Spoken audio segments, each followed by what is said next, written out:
ہمارے بدن پہ اتنے بال نہیں ہیں جتنے رسول اللہ کے احسانات ہیں. ہمارا ایک ایک بال قرض رسالت میں جکڑا ہوا ہے. خدا شناسی تو بڑی دور کی بات ہے، ہم خود شناس بھی نہیں تھے. ہمیں تو اپنے آپ کا بھی نہیں پتا تھا کہ ہم کون ہیں. اور مجھے بتاؤ، جس کو یہ بھی نہ خبر ہو کہ میں کون ہوں، اس کے پلے ہوتا کیا ہے؟ اقبال نے کہا تھا نا، اپنے من میں ڈوب کر پاجا سراغ زندگی، میرا نہیں بنتا تو نہ بن، اپنا تو بن. اور یہ اپنا بھی نہیں تھا، اسے پتہ ہی نہیں تھا، اسے شعور ذات ہی نہیں تھا، اسے خود آگہی کا نور ہی نصیب نہیں ہوا تھا. تبھی تو انسان ہو کے، اشرف المخلوقات ہو کے، درختوں کو، پتھروں کو، حشرات الارض کو، چوپایوں کو اپنا معبود سمجھتا تھا. انسان کی پیشانی کہاں کہاں رسوا نہیں ہوئی. درختوں کی جڑوں کو اس نے سجدہ کیا ہے. یہ کیچوا نہیں ہوتا مچھلی پکڑنے کے لیے جس کو کانٹے سے لگاتے ہیں، کسی زمانے میں یہ بھی انسان کا معبود ہے.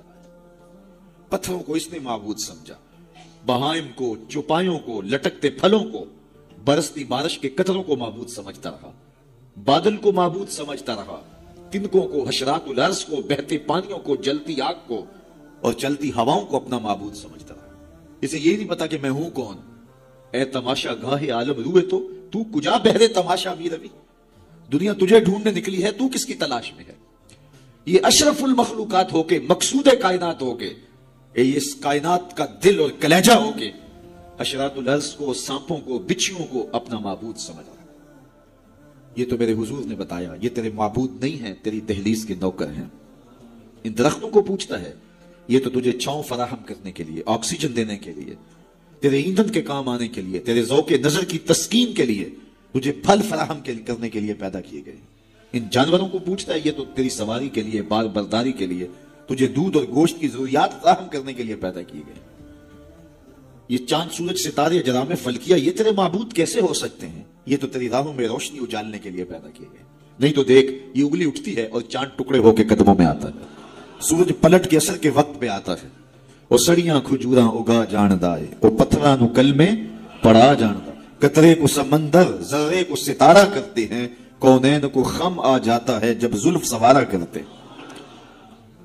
اب انسان کی آنکھ کھلی کہ میں کون ہوں، کہ یہ پوری کائنات. درختوں کو پوچھتا ہے، جا میں نہیں، تو ہی کہہ دے تمہیں اللہ کا رسول بلا رہا ہے. اللہ اکبر. درخت شاخوں کے بل اپنے آپ کو گھسیٹتے ہوئے سلامی دینے حاضر ہو جاتے. حضرت یعلا بن مرہ کہتے ہیں کہ ایک سفر سے واپسی تھی، راستے میں قیام ہوا تو حضور استراحت فرمانے لگے، تو میں حضور کے پہرے کے لیے کھڑا ہو گیا.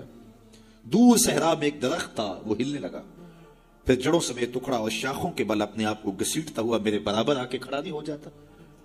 میرے لیے بڑی حیرت کی بات تھی، لیکن کوئی تھا نہیں کہ جس سے بات کروں. خیر تھوڑی دیر کے بعد وہ اپنی جگہ سے چلا اور جہاں سے اکھڑا تھا وہیں جا کے نصب ہو گیا. حضور بیدار ہوئے تو سلام عرض کرنے کے بعد میں نے پہلی بات یہی عرض کی. میں نے کہا، حضور وہ سامنے والا جو درخت ہے تھوڑی دیر قبل اپنی جگہ سے اکھڑا تھا، شاخوں کے بل اپنے آپ کو گھسیٹتا ہوا یہاں آیا، رکا، جھومتا رہا، پھر واپس چلا گیا. حضور نے حیرت کا اظہار نہیں کیا. میں تو سویا تھا، تفصیل سناؤ. کوئی آندھی آئی، کوئی جھکڑ آیا، کوئی طوفان آیا، کیسے اکھڑا؟ حضور مسکرا دیے اور فرمایا، ھذہ شجرۃ استاذنت ربھا. فرمایا، یہ درخت ہے، اس نے رب سے اجازت مانگی تھی. مالک تیرا محبوب نیڑے آیا ہے، سلام نہ کر رہا ہوں. فاذن لھا، تو رب نے اس کو اجازت دے دی تھی، یہ مجھے سلامی پیش کرنے آیا تھا. تو پوری کائنات تو ان کے حسن کا طواف کرتی دکھائی دیتی ہے. وہ انگلی اٹھاتے ہیں، چاند کے ٹکڑے ہوتے ہیں، سورج پلٹ کے اثر کے وقت پہ آتا ہے، درخت کلمہ پڑھ رہے ہیں، کنکر بول کے گواہیاں دے رہے ہیں. اب انسان کی آنکھ کھلی کہ میں جن کو معبود سمجھتا تھا یہ تو ہمارے گرد طواف کر رہے ہیں.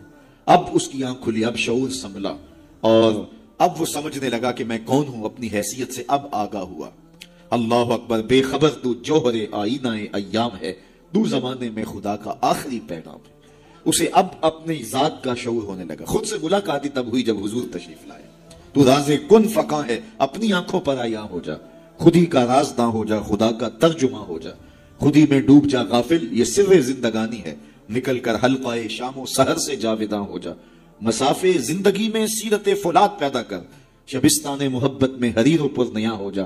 گزر جا بن کے سیلے تند رو کو ہو بیاماں سے، گلستان راہ میں آئے تو جوئے نغمہ خواں ہو جا. تیرے علم و محبت کی نہیں ہے انتہا کوئی، نہیں ہے تجھ سے بڑھ کر ساز فطرت میں نوا کوئی. اسے اب پتا چلا، اپنی ذات کی شناخت اب ہوئی.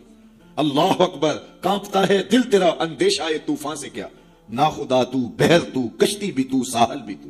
دیکھ آ کر کوچائے چاکے گرے ماں میں کبھی، کیس تو، لیلا بھی تو، صحرا بھی تو، محمل بھی تو. وائے ناکامی کہ تو محتاج ساکی ہو گیا، میں بھی تو، مینا بھی تو، مستی بھی تو، حاصل بھی تو. آہ کس کی جستجو آوارہ رکھتی ہے تجھے، راہ تو، رہرو بھی تو، رہبر بھی تو، منزل بھی تو، بے خبر تو جوہر آئینہ ایام ہے، تو زمانے میں خدا کا آخری پیغام ہے۔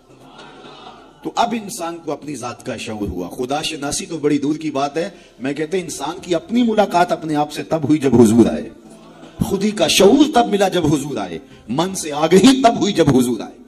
تو اگر وہ تشریف فرما نہ ہوتے، خدا شناسی تو بڑی منزل ہے، انسان خود شناس بھی نہ ہوتا، اپنی ذات سے بھی آگاہ نہ ہوتا۔ انسان ہو کے انسانوں کے گلے چیر رہا تھا۔ سکا باپ اپنی بیٹی زندہ درگور کر کے فخر کرتا تھا کہ میں نے اپنی آبرو بچائی۔ مائیں دنیا کی منڈیوں میں بکتی تھی، باپ کی توقیر کوئی نہیں تھی۔ اور یہ تو میرے حضور آئے جنہوں نے آ کے بتایا کہ بیٹی عزت کی جگہ پر ہے۔ آپ نے یہ حدیث بارہا سنی ہوگی، علماء کرام سے بارہا سنی ہوگی، لیکن ذرا اس کو اس پہلو میں دیکھو۔ جب بیٹیوں کو زندہ درگور کر کے باپ فخر کر رہا تھا، اس زمانے میں میرے حضور نے کہا میری بیٹی میرے جگر کا ٹکڑا ہے۔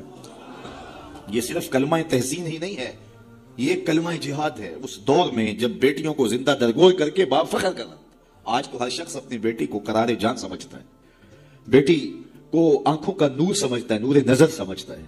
بیٹی کے جہیز کے لیے باپ اپنی ساری زندگی لگا دیتا ہے، پردیس کاٹ دیتا ہے۔ جوان بھائی فیکٹری میں اوور ٹائم لگاتا ہے، میں بہن کے ہاتھ پہ لے کر۔ تو آج اگر بیٹی کے بارے میں کوئی محبت بھرے جملے کہے جائیں تو بڑی بات نہیں ہے۔ جب باپ زندہ درگور کر کے فخر کرتا تھا، معاشرے سے اسے داد ملتی تھی کہ تو نے بیٹی کو زندہ درگور کیا ہے۔ اس زمانے میں میرے حضور نے کہا کہ میری بیٹی میرے جگر کا ٹکڑا۔ اللہ اکبر، کیسی تبدیلی آئی۔ ایک موقع آیا، فرمایا کہ جو دو بیٹیاں یا دو بہنیں ان کی اچھی تربیت کرے اور ان کو پروان چڑھائے اور ان کی اللہ کی رضا کے لیے شادی کر دے تو قیامت کے دن وہ میرے ساتھ اس طرح قریب ہوگا جس طرح یہ دو انگلیاں قریب ہیں۔ تو مجلس میں موجود ایک صاحب اٹھے، کہا حضور اگر کسی کی دو بیٹیاں نہ ہوں تو ذرا اس کے پیچھے جھانکنے کی کوشش کیجئے، کہاں بیٹیاں زندہ درگور ہوتی تھیں اور کہاں ایک بیٹی والا سوچ رہا ہے کاش کہ میری بھی دو بیٹیاں ہوتی اور میں یہ احساس پاتا۔ تو یہ معاشرے کو ایک رنگ دیا، معاشرے کو ایک آہنگ دیا، خدا شناسی بھی دی، خود شناسی بھی دی۔ انسانی حقوق جو پامال ہو رہے تھے ان کو بحال بھی کیا۔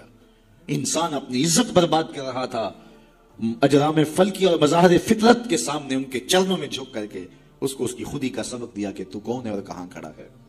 عرب کے ریگزاروں میں دبی ہوئی معصوم بچیوں کے سسکتے آنسو اور اس کی روتی آنکھیں کس کو پکار رہی تھی؟ بیواؤں کی چیخیں فریاد کر کر کے کس کی منتظر تھی؟ یتیم کس کو ڈھونڈ رہے تھے، کس کے منتظر تھے؟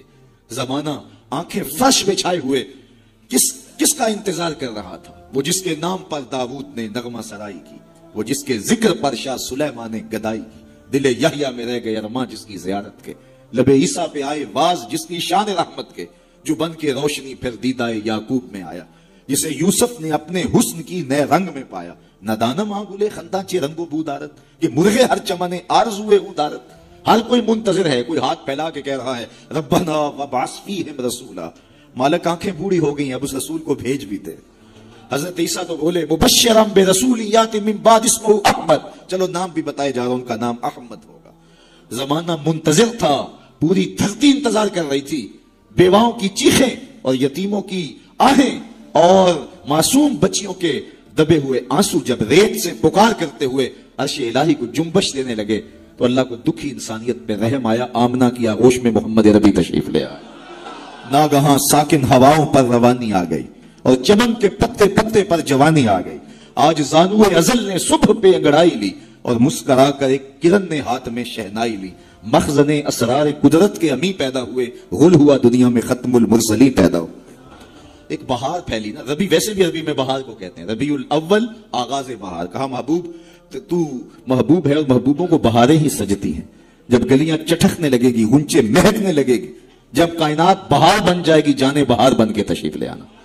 تو ان کی جلوہ گری، ان کی تشریف آوری انسانیت پر اللہ کا بہت بڑا احسان، اسی لیے اس کو جتلایا اور کہا لقد من اللہ علی المؤمنین اذ بعث فیہم رسولا۔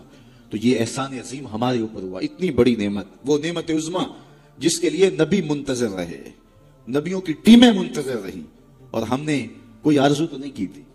وہ تو منتیں مانتے رہے۔ بحیرہ راہب کہاں بیٹھا تھا، نستورہ کہاں بیٹھا تھا، کہاں کہاں منتظر ان کی راہوں میں لوگ بیٹھے تھے۔ شب ہجر کی سختیاں، کوئی اس سے جا کے پوچھے، تیری راہ تکتے تکتے جسے صبح ہو گئی ہے۔